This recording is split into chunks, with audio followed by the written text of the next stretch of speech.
Bienvenue à vous. Nous allons parler de fondements. Alors, nous allons revoir les fondements du christianisme dans Hébreux au chapitre 6.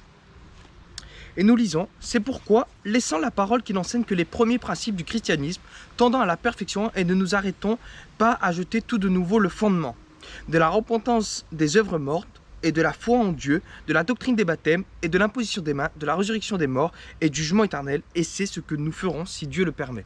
Donc, nous allons faire une série où nous verrons tous les fondements du christianisme, les véritables fondements du christianisme, selon la Bible.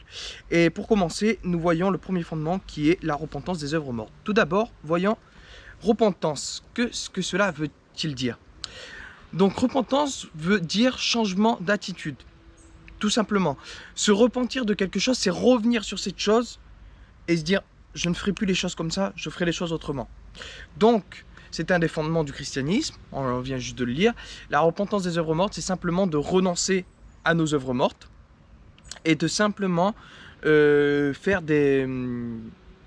comprendre ce que c'est qu'une œuvre vivante et comprendre ce que c'est qu'une œuvre morte. Et de vraiment renoncer à toutes nos œuvres mortes. Donc, nous allons aller dans Matthieu au chapitre 6 et nous allons lire le verset 1 à 6. Et nous allons, grâce à ce verset, avoir la comparaison entre œuvre morte et œuvre vivante. Prenez garde de ne pas faire votre aumône devant les hommes pour en être regardé, autrement vous n'en recevrez point de la récompense de votre Père qui est aux cieux. Lors donc que tu feras ton aumône, ne fais point sonner la trompette devant toi, comme les hypocrites font dans les synagogues et dans les rues, pour en être honorés des hommes. En vérité, je vous dis qu'ils reçoivent leur récompense.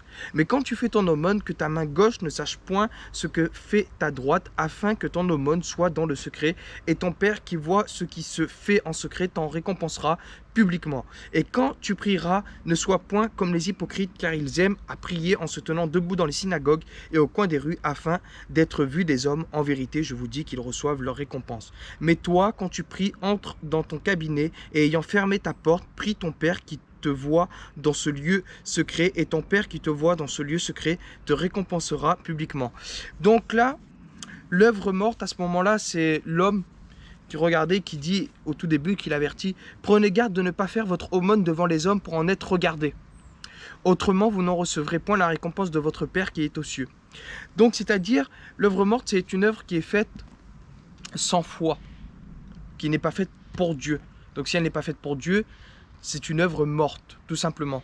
L'œuvre que vous allez faire pour être à votre propre gloire, mais cette œuvre-là est tout simplement morte. Nous voyons cela aussi dans Luc, chapitre 18, versets 9 à 14.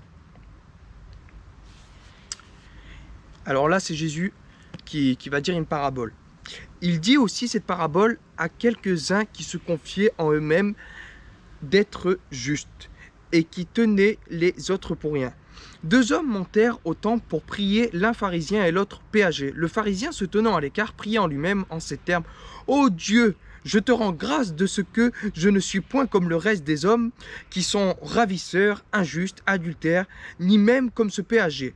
Je jeûne 2 fois la semaine et je donne la dîme de tout ce que je possède. » Donc là, on a un exemple d'œuvre morte. Cet homme, les œuvres qu'il fait, ce sont des œuvres mortes. Parce qu'il est fait pour être au-dessus des autres. Il est dedans le jugement. Cette œuvre est faite sans foi et sans amour. Et là, on reprend verset 13. Mais le péager, se tenant loin, n'osait pas même lever les yeux vers le ciel. Donc on voit que l'attitude de ces deux personnes est différente. Le péager se tient loin et il n'ose même pas lever les yeux vers le ciel. Mais frappait sa poitrine en disant, « Ô Dieu, sois apaisé envers moi qui suis pécheur. Je vous dis que celui-ci descendit en sa maison justifié plutôt que l'autre, car quiconque s'élève sera abaissé, et quiconque s'abaisse sera élevé. » Donc là, on voit la différence entre une œuvre morte et une œuvre qui est bien vivante. Quelle est la différence? La première différence qui est flagrante, c'est le manque d'amour dans la prière du premier. Et qu'il expose ses œuvres mortes devant l'Éternel. Il est là et il expose ses œuvres simplement pour être vu aux yeux de Dieu comme quelqu'un de grand. C'est une vanité d'essayer d'être vu aux yeux de Dieu comme quelqu'un de grand. quel humain est grand aux yeux de Dieu? C'est une vanité et une orgueil de penser comme cela. Maintenant, la différence qui est flagrante, c'est le manque d'amour pour son prochain. Il dit qu'il n'est pas comme ce péager. Donc c'est le jugement. S'il juge, il y a un manque d'amour. Parce que son jugement même est un mauvais jugement dans toute manière. C'est-à-dire que ce péager-là ne va pas juger son prochain. Il est conscient de son état de pécheur et il frappe sur sa poitrine et voilà, il demande à Dieu de le pardonner parce que ce n'est qu'un pauvre pécheur. Donc on voit une différence de mentalité entre ces deux personnes-là.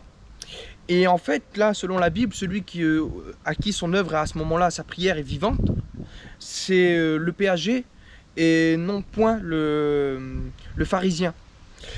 Et pour bien comprendre cela aussi, nous allons aller dans Hébreux au chapitre 9 et au verset 13 et 14, nous allons lire les deux. Car si le sang des taureaux et des boucs et la cendre de la génisse, de laquelle on fait aspersion sanctifie quant à la pureté de la chair ceux qui sont souillés, combien plus le sang de Christ, qui par l'Esprit éternel s'est offert lui-même à Dieu sans nulle tâche, purifiera-t-il votre conscience des œuvres mortes pour servir le Dieu vivant. Donc on voit bien que là, une œuvre morte ne sert pas Dieu. Parce qu'il dit qu'il faut en gros, que c'est le sang de Christ qui va nous purifier de nos œuvres mortes, et que, afin qu'on puisse servir le Dieu vivant. Donc vos œuvres mortes vous empêchent de servir Dieu. Donc l'œuvre morte, eh bien c'est quoi? C'est une œuvre qui vous empêche de servir Dieu. Donc réfléchis-y, quelle œuvre fait que tu sers Dieu? Mais ce sont les œuvres avec amour et avec foi. Et nous voyons aussi, pour que vous compreniez pourquoi vraiment ces œuvres-là n'ont aucune valeur aux yeux de Dieu, les œuvres mortes, nous allons aller dans Ésaïe au chapitre 64 et au verset 6. Or, nous sommes tous devenus comme une chose souillée, et toutes nos justices sont comme le linge le plus souillé. Nous sommes tous tombés comme la feuille, et nos iniquités nous ont transportés comme le vent. Donc notez bien qu'il dit « et toutes nos justices sont comme le linge le plus souillé ». Et quand on prend là directement là, plus haut, là, il dit que nous sommes tous devenus comme une chose souillée. Donc quand la Bible dit tous, ben, c'est tous. Voilà. Donc maintenant, aux yeux de Dieu, un homme qui n'a pas Jésus-Christ dans sa vie, c'est un homme souillé. Il n'est pas lavé du sang de Christ. C'est ce qu'on a vu tout à l'heure, là, juste à l'instant dans Hébreux. Et toutes les œuvres là il dit très bien, et toutes nos justices sont comme le linge le plus souillé. Parce que votre justice, notre justice d'humain, n'a aucune valeur devant les yeux de Dieu, elle n'est rien comparée à la justice de l'Éternel. Et pour bien comprendre cela aussi, nous allons aller dans Éphésiens au chapitre 2 et versets 8 et 9, nous allons lire les deux versets. Car vous êtes sauvés par la grâce, par la foi, et cela ne vient point de vous, c'est le don de Dieu, non point par les œuvres, afin que personne ne se glorifie. Donc là, en fait, on a aussi un exemple d'œuvre morte. Il y a des gens qui pensent pouvoir accéder au salut par leurs œuvres. Mais c'est une œuvre où il n'y a pas, les œuvres qu'ils font pour être sauvés, ce sont des œuvres sans foi. Ils n'ont pas la foi au sacrifice de Jésus-Christ. Donc ça aussi, c'est un grand exemple d'œuvre morte. Donc là, c'est bien clair, car vous êtes sauvés par la grâce, par la foi, et cela ne vient point de vous, c'est le don de Dieu. Non point par les œuvres, afin que personne ne se glorifie. Donc voilà, une œuvre morte, ce sont des œuvres que les gens vont faire pour se glorifier eux-mêmes. C'est des œuvres sans amour, c'est des œuvres sans foi. Voilà. Et pour bien comprendre cela, et que vraiment dans vos têtes ça soit clair, vous allez aller dans Ésaïe au chapitre 53, et nous allons lire en entier le chapitre 53. Parce que voilà ce qu'est la justice de l'Éternel, et le chapitre 53 d'Ésaïe nous renseigne très bien de la justice de l'Éternel. Qui est-ce qui a cru à notre prédication, et à qui est-ce qu'a été visible le bras de l'Éternel? Toutefois, il est monté comme un rejetant devant lui et comme une racine sortant d'une terre altérée. Il n'y a en lui ni forme ni apparence. Quand nous le regardons, il n'y a rien en lui à le voir qui fasse que nous le désirions. Donc, sachez que c'est la prophétie du Messie. Donc, Jésus-Christ c'est la description, le chapitre 53 d'Ésaïe, de Jésus-Christ. Il est le méprisé et le rejeté des hommes, homme de douleur, et sachant ce que c'est que la langueur, et nous avons comme caché notre visage arrière de lui, tant il était méprisé, et nous ne l'avons rien estimé. Mais il a porté nos longueurs, et il a chargé nos douleurs, et nous avons estimé qu'étant ainsi frappé, il était battu de Dieu et affligé. Or, il était navré pour nos forfaits et froissé pour nos iniquités. L'amende qui nous apporte la paix a été sur lui. Et par sa meurtrissure, nous avons la guérison. Nous avons tous été errants comme des brebis. Nous nous sommes détournés chacun en suivant son propre chemin. Et l'Éternel a fait venir sur lui l'iniquité de nous tous. Chacun lui demande et il en est affligé. Toutefois, il n'a point ouvert sa bouche, il a été mené à la boucherie comme un agneau et comme une brebis muette devant celui qui l'attend, et il n'a point ouvert sa bouche. Il a été enlevé de la force de l'angoisse et de la condamnation, mais qui racontera sa durée? Car il a été retranché de la terre des vivants, et la plaie lui a été faite pour le forfait de mon peuple.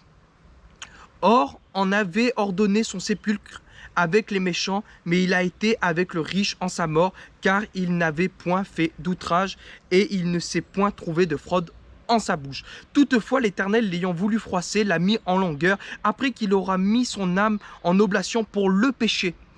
Il se verra de la postérité, il prolongera ses jours, et le bon plaisir de l'Éternel prospérera en sa main. Il jouira du travail de son âme et en sera rassasié. Mon serviteur juste en justifiera plusieurs par la connaissance qu'ils auront de lui, et lui-même portera leurs iniquités.